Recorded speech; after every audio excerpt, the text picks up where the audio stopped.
Hello everyone, welcome to my channel online GS by Diwakar. यहाँ पे देखिए आप लोगों ने पूरा जो है यूनिट नंबर 1 यानी कि जियोमॉर्फोलॉजी देख लिया है। ठीक, और उसमें आज का ये जो लेक्चर होगा इसमें हम लोग क्या करेंगे कि पूरा जियोमॉर्फोलॉजी को समराइज कर लेंगे और इसमें मोस्ट इम्पॉर्टेंट फैक्ट्स को भी इसमें शामिल किया गया है।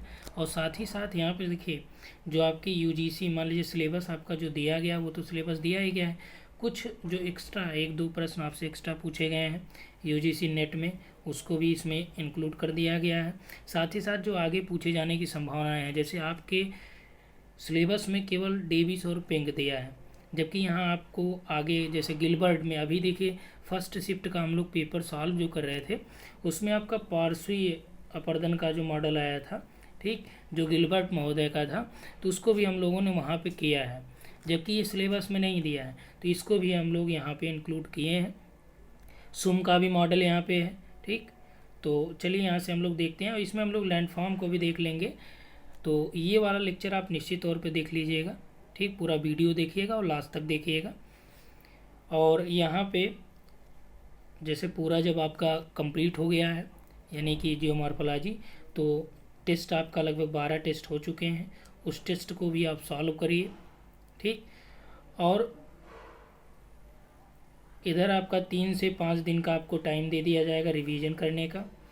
उसके बाद बीच में जैसे लगभग आपका 18 लेक्चर हुए हैं तो 12 टेस्ट हो पाए हैं, यानी कि 6 लेक्चर के और टेस्ट बाकी हैं, तो ये टेस्ट बीच बीच में आपका इन्हीं 3 से 5 दिन में दे दिया जाएगा।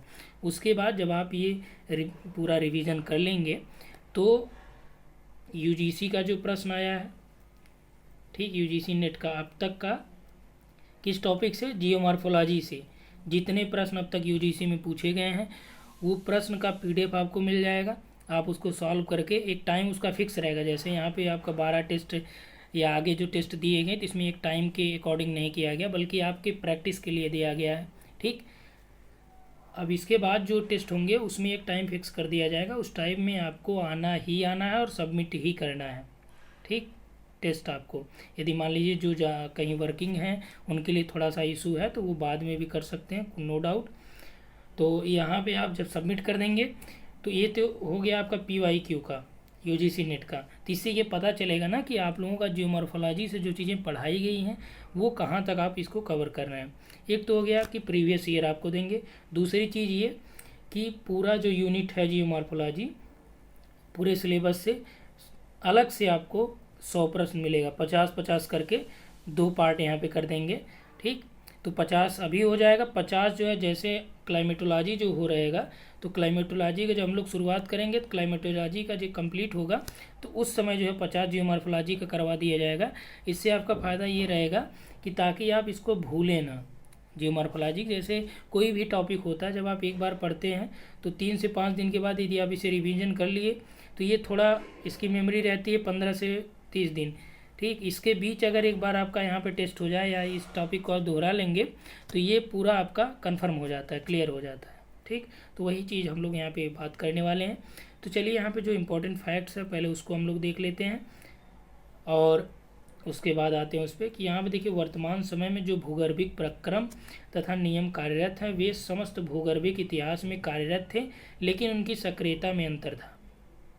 देखिए ये स्टेटमेंट आपका यूजीसी में भी पूछता है, असिस्टेंट प्रोफेसर आप देने जाएंगे वहाँ भी दे देगा, जीआईसी हो गया, पीजीटी हो गया, वहाँ पे आपका डायरेक्ट ये स्टेटमेंट देता है और पूछता है कि ये किसने कहा है। तो यहाँ पे देखिए ध्यान रखिएगा, हटन महोदय का भी स्टेटमेंट ऐसे ही है। ठीक, हटन महोदय का भी उन्होंने बोला था कि वर्तमान समय में जो भी प्रक्रम आपको दिख रहे हैं, जो लैंडफॉर्म दिख रहे हैं, उसके पीछे यानी भूतकाल में कोई न कोई प्रक्रम कार्यरत रहा था, यानी कि इसी को बोलते हैं कि भूतकाल जो है ये वर्तमान की कुंजी है। ठीक, ये कौन बोलता है, हटन बोलते हैं।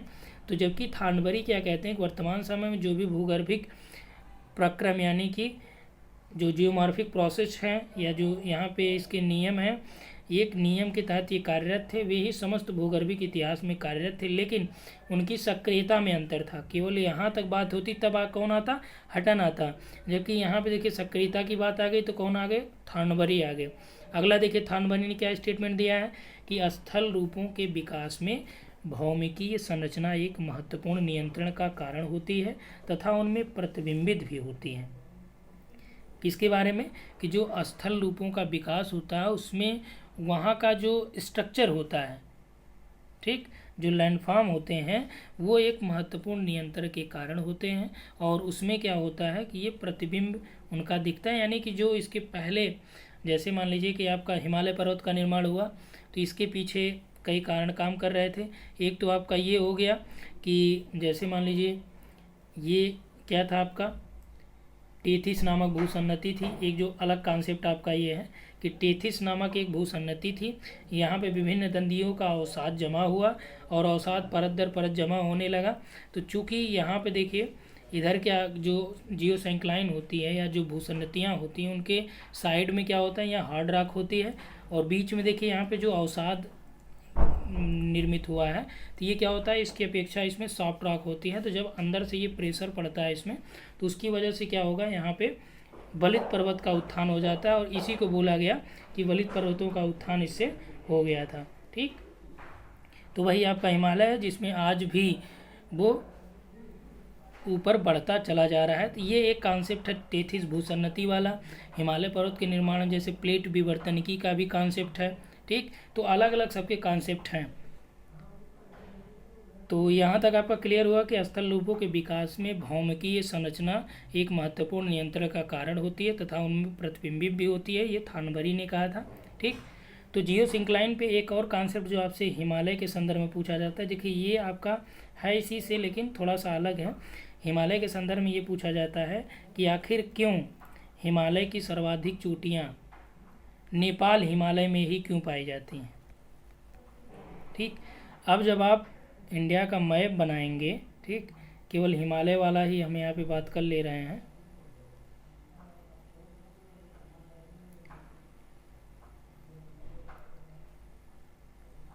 ठीक, ये देखिए आपका हिमालय का विस्तार आप जान रहे हैं, यहाँ तक है।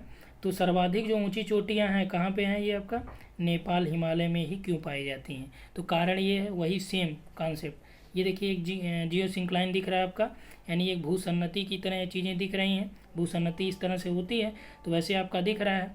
तो सबसे ज़्यादा जो उत्थान होगा कहाँ पे होगा, भूसन्नति में बीच वाले पार्ट में होता है। तो यही आपका एक कॉन्सेप्ट है कि जो नेपाल है यहाँ पे इसीलिए एवरेस्ट हो गया, जो सर्वाधिक ऊंची चोटियाँ यहीं पे ही पाई जाती हैं। ठीक, तो जब इंडिया हम लोग कवर करेंगे तो वहाँ पे इसको और ज़्यादा डिटेल में आपको समझाया जाएगा। उसके बाद देखिए जैसे ही भूतल पर विभिन्न अपरदनात्मक कारक कार्यरत होते हैं, क्रमिक स्थल रूप जिनके विकास की क्रमिक अवस्था में विशिष्ट विशेषताएं होती हैं उनका निर्माण हो जाता है। ये भी किसका स्टेटमेंट है, थानबरी का। ये चीज़ें देखिए आपको रटना पड़ेगा, कुछ चीज़ें आप समझ सकते हैं और उससे रिलेटेड जो आपका कॉन्सेप्ट है उसको भी उसको कोरिलेट करके आप चीज़ें याद कर सकते हैं। अगला देखिए दिया है कि स्थल रूपों की व्याख्या के लिए एक सरल भूआकृतिक समीकरण का निम्नवत प्रतिपादन किया जा सकता है। और ये समीकरण किसने दिया है, यहाँ आप देखिए KJ गेगरी ने 1977 में दिया है कि F = function of PM × DT। ये आपका कैलकुलस आप लोगों ने पढ़ा होगा, तो उसके हिसाब से इन्होंने ये कहा है कि देखिए यहाँ पे फंक्शन यानी कि जो लैंडफॉर्म होते हैं, यानी कि F क्या है, ये लैंडफॉर्म है या स्थल रूप है। ठीक, ये क्या होता है, किसका फंक्शन है, प्रतिफल है। ये P यानी कि प्रक्रम प्रोसेस हो गया, M यानी कि मैटर यानी कि पदार्थ हो गया। ठीक, ये अब यहाँ पे क्या इन्होंने किया है कि भू पदार्थ जो है, और DT क्या है, ये आपका समय से परिवर्तित वही आपका जो है प्रतिफल है। ठीक, अवकलन आप कह सकते हैं। तो ये जो फार्मूला दिया गया है, या ऐसे आपका देखिए कई परीक्षाओं में भी, UGC में भी आप देखेंगे एक आपका पूछा गया है एग्रीकल्चर से रिलेटेड जो प्रोडक्टिविटी है उसमें पूछा गया फार्मूला। शिफ्ट 1 का जो पेपर आप लोग सॉल्व करेंगे उसमें आपका दिया गया है। ठीक, तो उसमें मोहम्मद शफ़ी हो गए और कोटेश्वरम हैं और आपका यानी कि 4 जो एग्रीकल्चर के जोग्राफर हैं उनका नाम वहाँ पे दिया गया है, कृषि भूगोल के जो, तो उनके द्वारा कौन सा फार्मूला दिया गया उसके बारे में वहाँ पे आप देखेंगे। कैनेडी का है, ठीक, जबकि वो कैनेडी का था जो फार्मूला है उसको अभी आगे कराया जाएगा। आप लोगों का शिफ्ट 1 का जो पेपर है वो बन चुका है, अभी 20 हम लोगों ने सॉल्व किया था, उसके आगे हम लोग करेंगे ही। चलिए आगे यहाँ पे बात करते हैं कि स्थल रूपों के विकास में सरलता की अपेक्षा जटिलताएं अधिक हैं। ये स्टेटमेंट मोस्ट इंपॉर्टेंट है, ये भी याद रखिएगा। ये भी किसका है? थॉर्नबरी का ही है। अब देखिए गिलबर्ट ने क्या क्या दिए। तो गिलबर्ट ने कौन कौन से सिद्धांत दिए? तो गिलबर्ट जो आपका ये यूएसए से हेनरी, बेसिक रेंज और अलास्का के संदर्भ में इन्होंने बात की थी, लेकिन इन्होंने समांग ढाल का नियम दिया, संरचना का नियम दिया, जल विभाजकों का नियम दिया, वर्धमान ऊर्ध्वगामिता का भी नियम दिया। इसने स्थल रूप के प्रक्रम विश्लेषण में गुण के स्थान पर मात्रा का प्रयोग किया। स्थल रूपों का, स्थल रूप एवं प्रक्रम का जो विश्लेषण उन्होंने किया उसमें गुण के स्थान पर मात्रा का उन्होंने प्रयोग किया। उसके बाद देखिए डेविस का, ये आप लोग जान ही रहे हैं, पढ़ चुके हैं। तो डेविस ने कौन कौन से मॉडल दिए? तो इन्होंने जो मॉडल दिया था वो अमेरिका के संदर्भ में दिया था, और गिलबर्ट ने भी किसके संदर्भ में दिया था? अमेरिका के, लेकिन वो हेनरी जो पर्वत है, बेसिन रेंज है, अलास्का है, इस संदर्भ में उन्होंने ये सब बातें बताई थी। यहाँ पर देखिए क्योंकि समांग ढाल का नियम पूछा गया है तो इसे आप याद रखिएगा, ये भी पूछा गया है। तो यहाँ पे कोशिश ये की जा रही है कि आपका नेट के साथ साथ जैसे आप नेट पास हो जाएंगे तो असिस्टेंट प्रोफेसर वगैरह की जो परीक्षाएं हैं, चाहे आप यूपी की बात करें, राजस्थान की बात करें, तो पूरा यहाँ से वो सब हो जाएगा। यहाँ से आप सॉल्व करते भी चल सकते हैं, कोई दिक्कत नहीं है। डेविस द्वारा दिया गया मॉडल क्या क्या है? तो अमेरिका के संदर्भ में हम लोग बात करें तो इन्होंने दिया है, और सरिता जीवन का पूर्ण चक्र, भौगोलिक चक्र 1899 में, ढाल का विकास, ठीक, ये अपर्दन चक्र, भौगोलिक चक्र, थोड़ा सा डिफरेंस है। उसके बाद देखिए एलसी किंग महोदय ने क्या दिया है।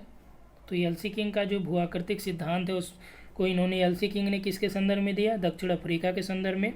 इन्होंने लैंडस्केप साइकिल की बात की। अपर्दन का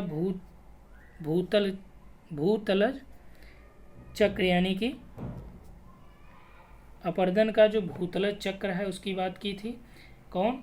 एलसी किंग ने। पेडिप्लेनेशन की बात की। अब देखिए पेडिप्लेन आता है ना आपका, पैन प्लेन, एक आपका आएगा पैन प्लेन जो एलसी, पेडिप्लेन जो है एलसी किंग ने दिया है। पैन प्लेन जो है क्रिकमे का है, ये क्रिकमे का। पेडिप्लेन जो है ये एलसी किंग का है, और पेनी प्लेन जो है ये किसका है? ये डेविस महोदय का है, ठीक। डेविस ने जो स्टेजेस बताया था, तो लास्ट में इन्होंने कहा कि जो समप्राय मैदान होता है सब कुछ कट छट जाएगा, तो जो एक मैदान निर्मित होता है तो वही आपका क्या होता है? पेनिप्लेन होता है। तो यहाँ पे देखिए पेडिप्लेनेशन चक्र, पहाड़ी ढाल चक्र, ये पूछा गया आपसे है एग्जाम में। तो जो बताया जा रहा है कि एग्जाम में पूछा गया उसको निश्चित तौर पे आप और स्पष्ट रूप से ध्यान दीजिएगा। अगला देखिए हैक का भूआकृतिक सिद्धांत क्या है। आपके सिलेबस में तो है नहीं, लेकिन ये चीज़ें एक्स्ट्रा इसलिए की जा रही हैं कि कई बार आपसे प्रश्न पूछे गए हैं। तो गतिक संतुलन सिद्धांत हैक का है। सतत अधःक्षय मॉडल यानी कंटिन्यूअस डाउन वेस्टिंग मॉडल जो है किसका है? ये हैक महोदय का है।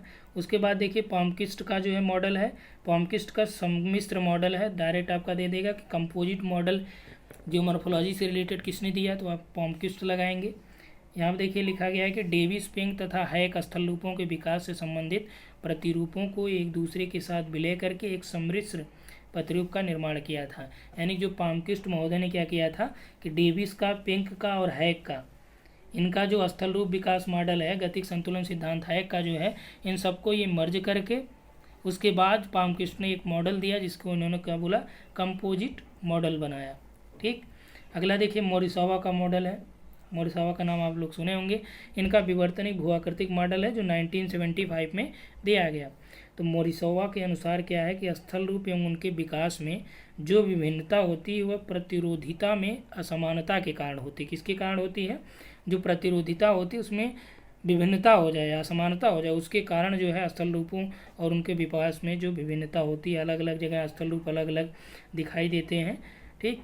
तो इसका कारण क्या है? यही है कि उनकी प्रतिरोध क्षमता में जो असमानता होती है उसकी वजह से स्थल रूपों में भिन्नता होती है। तो ये कौन बोल रहा है? ये मोरिसावा महोदय ने कहा है। ये भी इनका स्टेटमेंट देखिए, जो भी ज्योग्राफर हैं या जियोमॉर्फोलॉजिस्ट हैं उनके द्वारा जो स्टेटमेंट दिया गया है उसको आप निश्चित तौर पे याद रखें। जैसे डेविस का है, डेविस का आप लोगों ने देखा होगा, डेविस का त्रिकुट।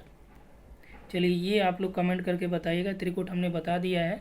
तो इसमें इन्होंने कहा कि स्टेज यानी अवस्था, प्रक्रम, समय, इनके त्रिकुट में आप लोग बताएंगे कि क्या क्या है जिसका इन्होंने, डेविस ने कहा कि ये इसका प्रतिफल है। ठीक, अब आगे देखिए सुम का मॉडल है। तो सुम ने खंडकालिक अपर्दन सिद्धांत दिया है, ये भी आप याद रखिएगा। भूआकृतिक सीमांत की संकल्पना इन्होंने दी। जटिल अनुक्रिया की भी संकल्पना किसकी है? सुम महोदय की है। तो ये बहुत रेयर आपको देखने को मिलेगा, लेकिन पूछा जाता है प्रश्न। अगला देखिए यहाँ पे ढाल से संबंधित जो सिद्धांत है, हमने ढाल विश्लेषण जो सिद्धांत है वो सारी चीज़ें कराई दी है। यहाँ पे एक बार और कलेक्शन है, तो वहाँ पे आप देखिए ढाल पतन सिद्धांत डेविस का 1892 में।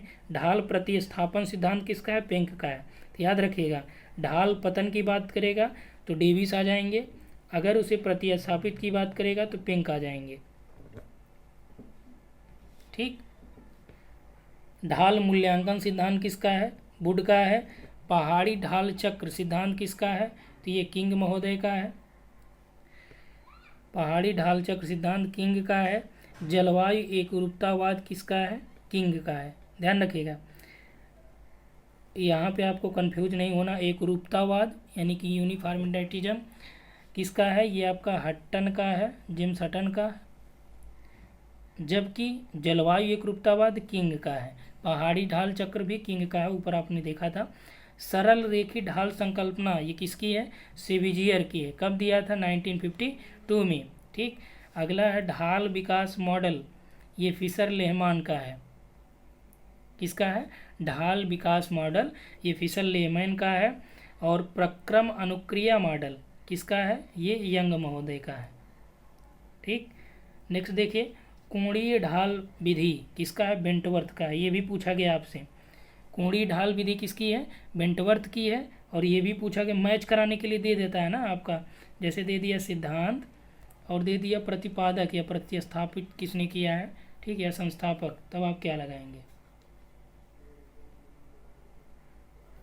ठीक, तो औसत ढाल परिकल्पना जो है रेज हेनरी का हो गया। पेडी प्लेन जो है किंग का है। पेनी प्लेन यहाँ पे देखिए आ गया ना, डेविस का है।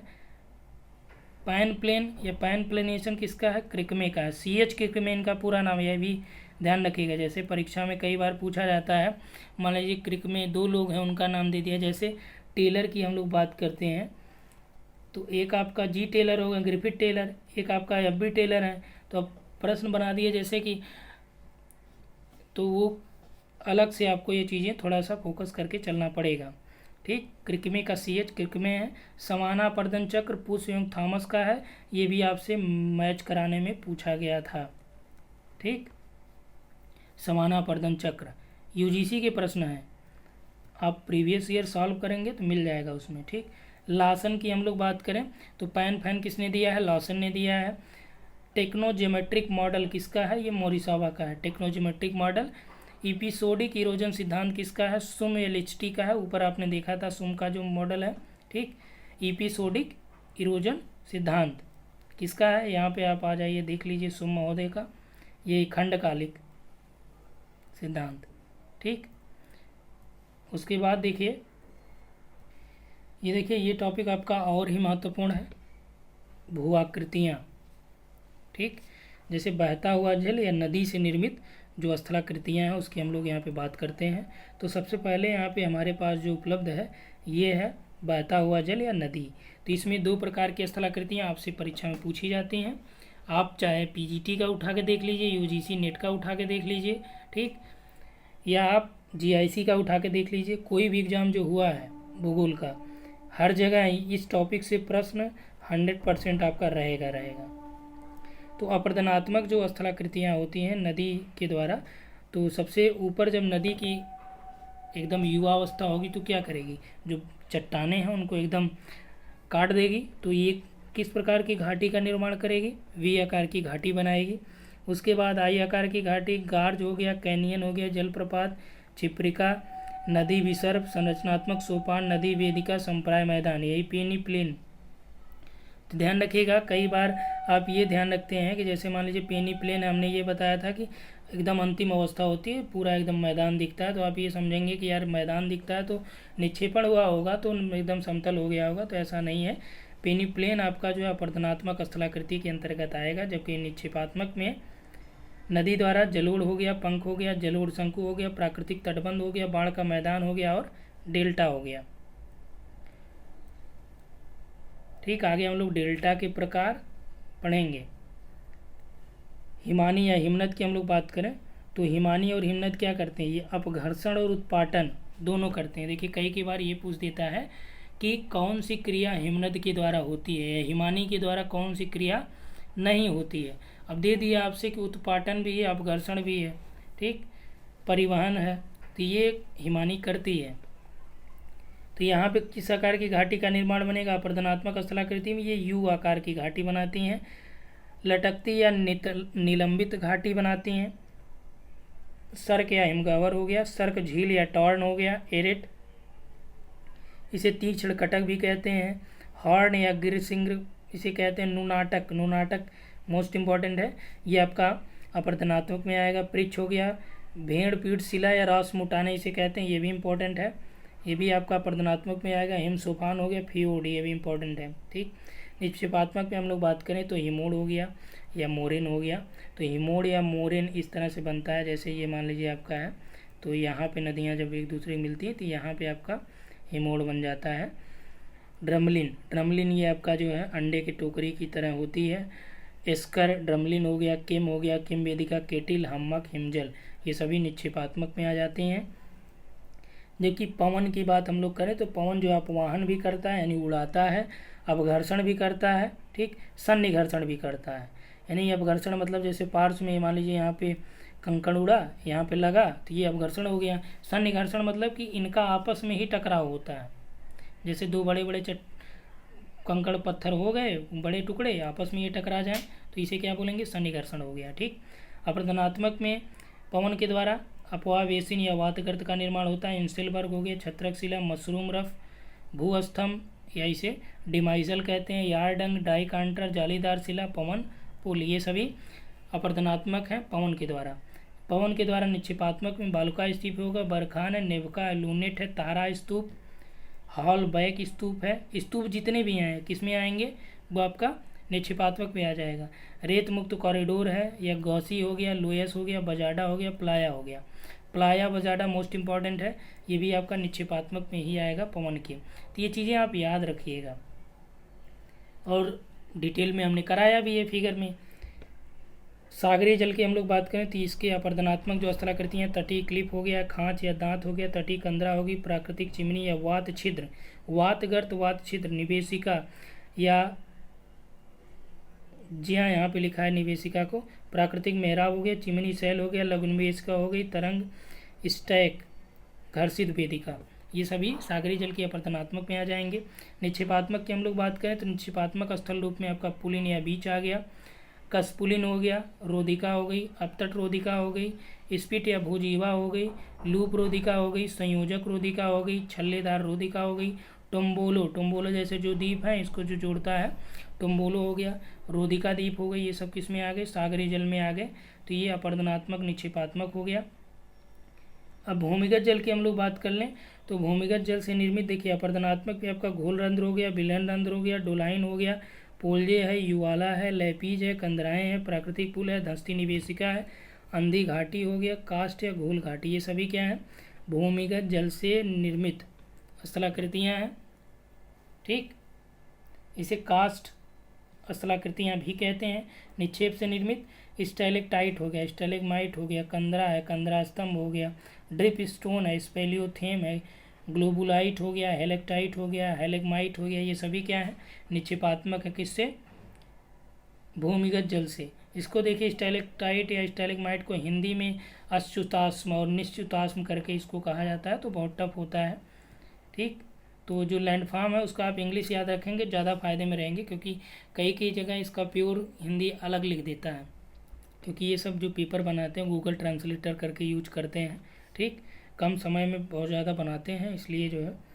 अगला देखिए, an ancient time of geomorphology बुल्लिज और मॉर्गन की है। पार्श्विक अपर्दन पार्श्विक समतलन सिद्धांत गिलबर्ट का है।